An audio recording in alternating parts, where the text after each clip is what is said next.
Hello friends, তো কেমন আছো সবাই? আমি তো খুব ভালো আছি। আশা করি তোমরা সবাই খুব ভালো আছো।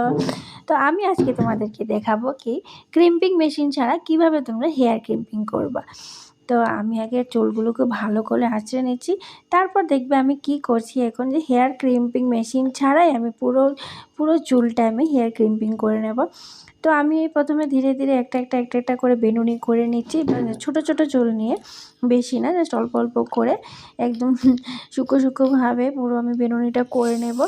তারপর তোমাদেরকে দেখাবো যে কি করে এটা কিন্তু আমি ওভারনাইট রেখে দিয়েছি, আমি রাত্রে করে পরের দিন সকালে আমি খুলেছি।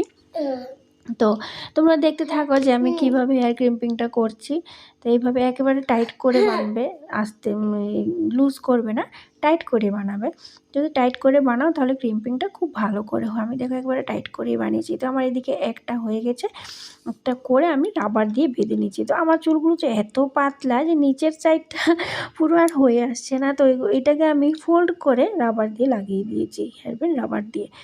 তো আমার দেখো একেবারে সবগুলো করে নিয়েছি। আমার তো চেহারা 12টা বেজে গেছে, আমার চুলের অবস্থা দেখো। তো সব আমি করে নিয়েছি। তো এখন দেখাবো তোমাদের চুলটা খুলে।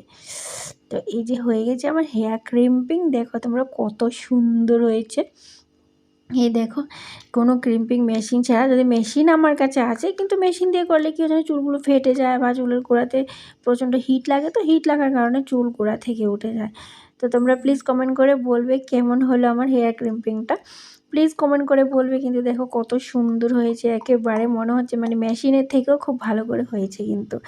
তো উইদাউট ক্রিম্পিং মেশিন কীভাবে আমি হেয়ার ক্রিম্পিং করে নিলাম তো তোমরা দেখেছো, তোমরাও বাড়িতে ট্রাই করতে পারো। আর খুব সুন্দরও হয়েছে দেখো। আর চুলটা ছাড়া থাকলে তো আরও বেশি ভালো লাগবে। তো চলো tata bye bye, good night. Comment করে প্লিজ বলবে কেমন হলো আমার হেয়ার ক্রিম্পিংটা। সবাই ভালো থাকো, সুস্থ থাকো, টাটা।